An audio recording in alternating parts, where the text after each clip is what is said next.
Disclose ಮಾಡ್ತಾರೆ. ಇಡೀ ಬೆಂಗಳೂರು ನಗರಕ್ಕೆ ನಮಗೂ ಗೊತ್ತಿದೆ, ಮಳೆ ಜಾಸ್ತಿ ಆಗ್ತಾ ಇರೋದ್ರಿಂದ ಅನೇಕ ಸಮಸ್ಯೆ ಇದೆ.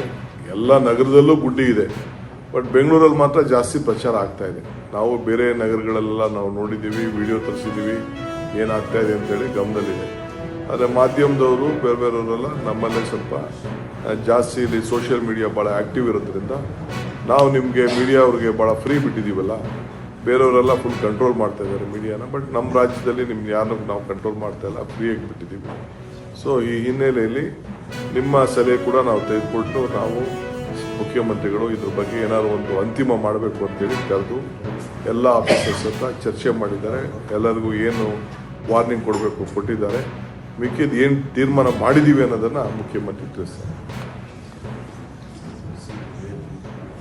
ಸ್ನೇಹಿತರೆ ನೋಡ್ರಿ, ಅಯೋಗ್ಯರಿದ್ದಾರೆ ಕಾಂಗ್ರೆಸ್ನವರು.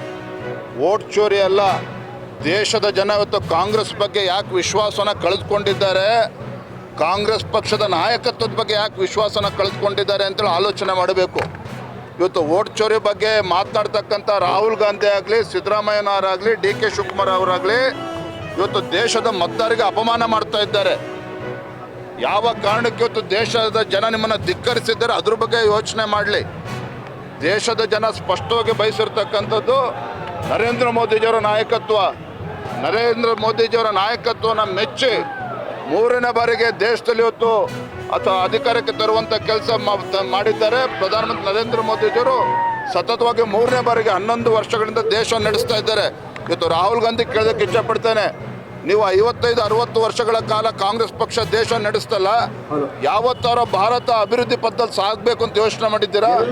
ಆದರೆ ನಮ್ಮ ಪ್ರಧಾನಮಂತ್ರಿ ನರೇಂದ್ರ ಮೋದಿಜಿಯವರು 2047ನೇ ಇಸ್ವಿಗೆ ಒಂದು ಅಭಿವೃದ್ಧಿ ಹೊಂದಿರತಕ್ಕಂಥ ದೇಶ ಆಗಬೇಕು, ವಿಕಸಿತ ಭಾರತ ಆಗಬೇಕು ಅನ್ನೋ ಕನಸನ್ನು ಹಿಡ್ಕೊಂಡು ಹೊರಟಿದ್ದಾರೆ. ಇದು ಯಾವುದನ್ನು ಕೂಡ ಸಹಿಸ್ಕೊಳ್ಳೋದಕ್ಕೆ ಸಾಧ್ಯ ಆಗದೇನೆ ಇವತ್ತು ರಾಹುಲ್ ಗಾಂಧಿಯವರು ಮನ ಬಂದಂತೆ ನಡೆದುಕೊಳ್ತಾ ಇದ್ದಾರೆ. ಇವತ್ತು